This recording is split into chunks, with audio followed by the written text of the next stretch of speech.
Imagine a world where credit cards reign supreme, and in this realm, American Express stands as the epitome of prestige. We are all familiar with Visa and MasterCard, but there's an exclusive aura surrounding American Express that only a select few get to experience. Welcome back to Corporate Catalysts, where we take a look at the world's most recognizable businesses, brands, and icons. In today's episode, we will delve into the incredible story of American Express, the card that's not just about the numbers, but also about a unique approach to the financial landscape. Did you know that as of 2019, there were over 3.3 billion Visa cards and over 2 billion MasterCards in circulation? Impressive, right? But hold on. There were only 114 million American Express cards. That's a significant difference. And it makes you wonder, why the exclusivity? Stick around. We're about to find out. American Express dances to its own beat, doing things differently from the mainstream. To apply for a card, look for this display wherever the card is welcomed. While Visa and MasterCard are often issued by banks, American Express prefers to handle most of that process themselves. Sure, you can snag an American Express card from Bank of America and a few other places, but here's the kicker. A whopping 70 million of Amex cards were issued directly by American Express. Talk about breaking the mold. But wait, there's more.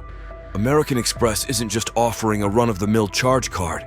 They're offering something more, something they call spend-centric, which means that it's not about how many American Express cards are out there. It's about how much money American Express makes from each card. And spoiler alert, that number is significantly higher than other credit card companies.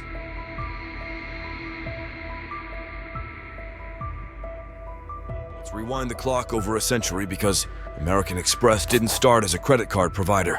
No, they go way back, over 100 years before credit cards became a household item. The name itself, American Express, tells a tale of the 1840s where express services were a burgeoning industry. Express services were like the VIP treatment for transporting valuable items. Picture this, you pay someone to ensure the safe and swift delivery of your precious cargo. Now imagine the 1840s, a time when the concept of express services was taking root.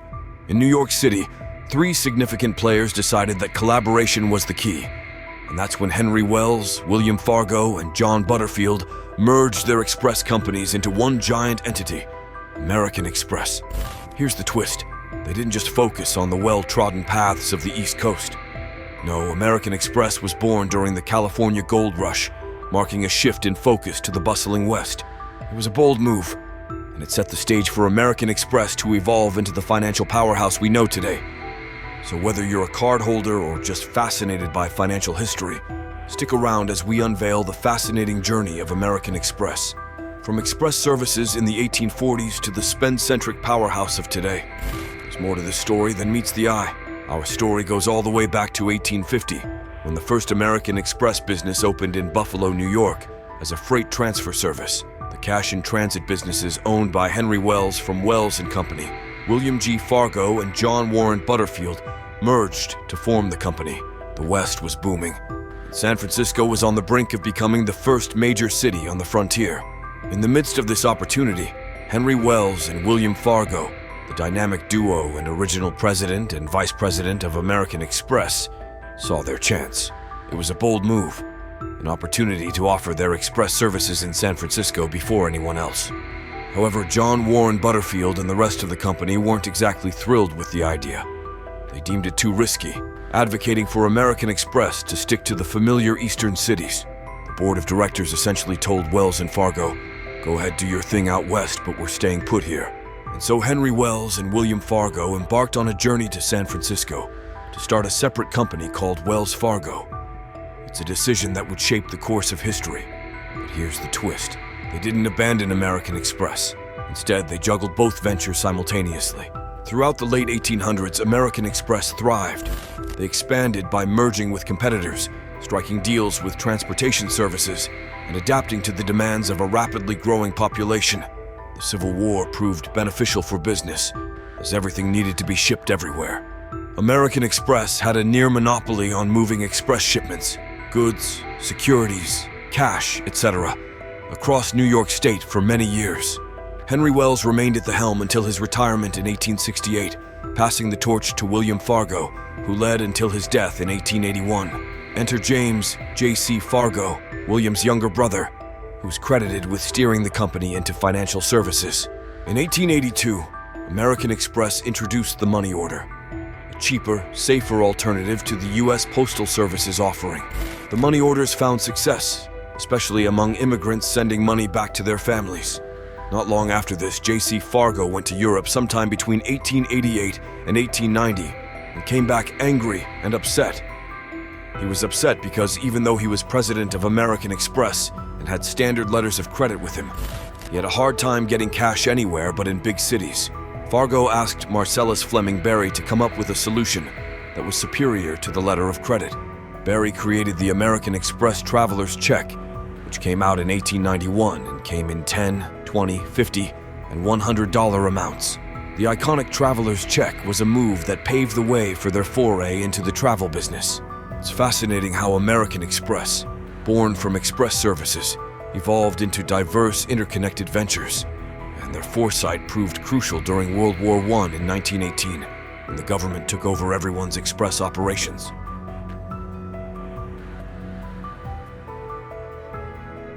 President Theodore Roosevelt had asked the Interstate Commerce Commission, or ICC, to investigate American Express as a monopoly while he was in office.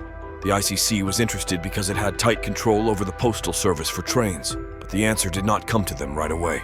The answer to this problem was found by chance while working on other problems during World War I. The U.S. had a serious coal shortage in the winter of 1917. On December 26th, President Woodrow Wilson took control of the railroads for the U.S. government so that federal troops, their supplies, and coal could be moved. For the war effort, the Treasury Secretary William Gibbs McAdoo was told to connect all the railroad lines into one network.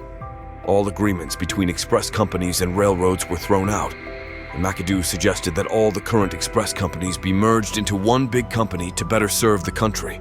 This put an end to American Express's express business and took them out of the ICC's sights. Because of this, in July 1918, a new business called the American Railway Express Agency was born. The new company took over all the equipment and property that existed in other express companies. American Express gave them the most, surrendering a staggering 40%. At the time of the handover, American Express owned the express business rights over 71,280 miles of railroad lines, had 10,000 offices, and had over 30,000 employees. Giving up their express business was a blessing in disguise, as this mandate forced American Express to pivot, focusing on banking and travel, a strategic move that ensured their survival.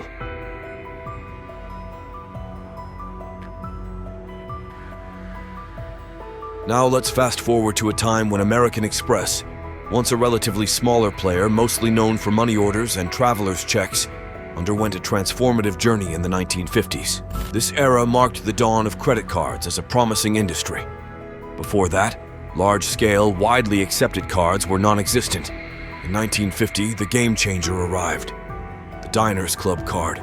It was widely accepted by various entertainment providers, showcasing the potential of such a product. Soon, banks across the country introduced their own regional cards. American Express executives had previously discussed the possibility of launching a travel charge card as early as 1946. But it was not until 1958 that American Express entered the scene with the distinctive purple travel and entertainment card. Its rapid popularity, with 500,000 people possessing it within the first 3 months, fueled a tenfold growth in income throughout the 1960s. The introduction of the famous green card and corporate cards further elevated American Express, turning it into one of the most respected and valuable brands globally. Remember the iconic slogan, "Don't leave home without it"? Don't leave home without it. It was simple, yet it became one of the most popular sayings of all time. The credit card business became a catalyst for growth, enabling American Express to acquire various financial businesses over the next few decades, although some have been sold since then.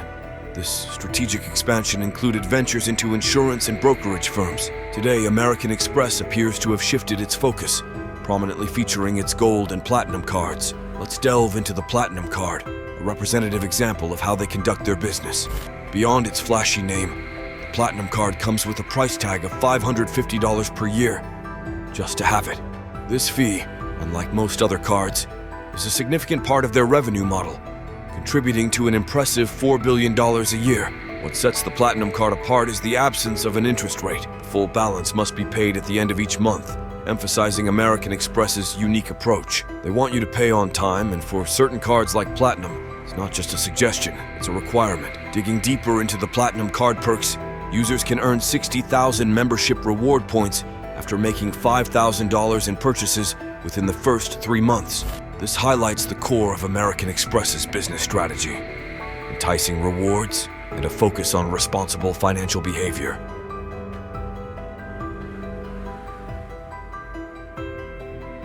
Now let's dive into the intricacies of American Express's business model. Unlike Visa or MasterCard, American Express tends to charge sellers a higher rate for the ability to accept their credit cards.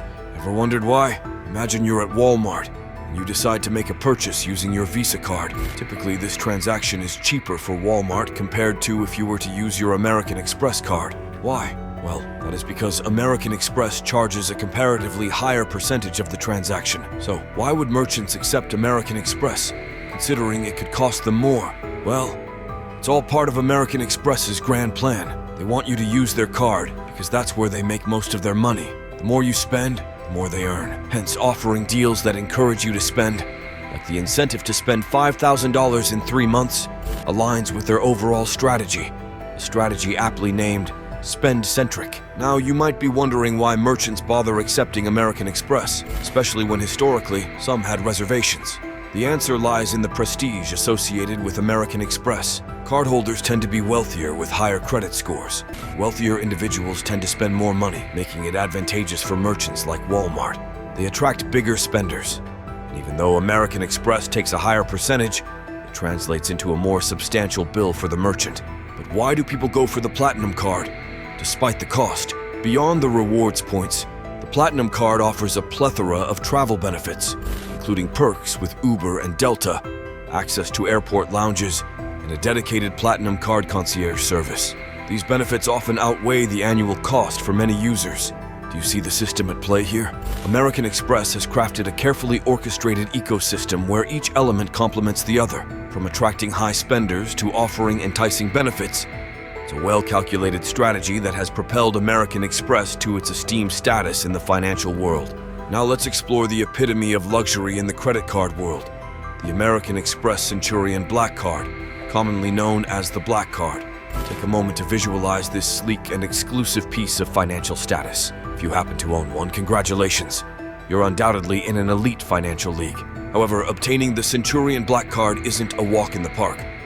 It's not something you can casually apply for like most other credit cards. Instead, American Express has to extend a special invitation to you. The exact criteria for receiving this coveted invitation remain a well-guarded secret. But one thing is for sure, it's not likely to happen unless you're already a heavy spender on your other American Express cards. Once the invitation graces your mailbox, there's a hefty initiation fee of $5,000 awaiting you, along with an annual fee of $2,500 to maintain the exclusivity of the Black Card. It's a card designed for the truly affluent, taking the idea of exclusivity to the next level. This extreme example of the Centurion Card reflects the unique approach American Express takes in conducting its business. It's not just about having a credit card. It's about having a symbol of unparalleled wealth and privilege in your wallet. Now, do any of you out there own the elusive Black Card? Share your experiences in the comments if you're willing, but fear not. If you don't have the Centurion Card, share about your experiences with any American Express card. Are the benefits worth the potentially higher cost? And does the prestige of brandishing an American Express card make it all worthwhile? For those loyal to the more common Visa or MasterCard, how does American Express measure up in your eyes?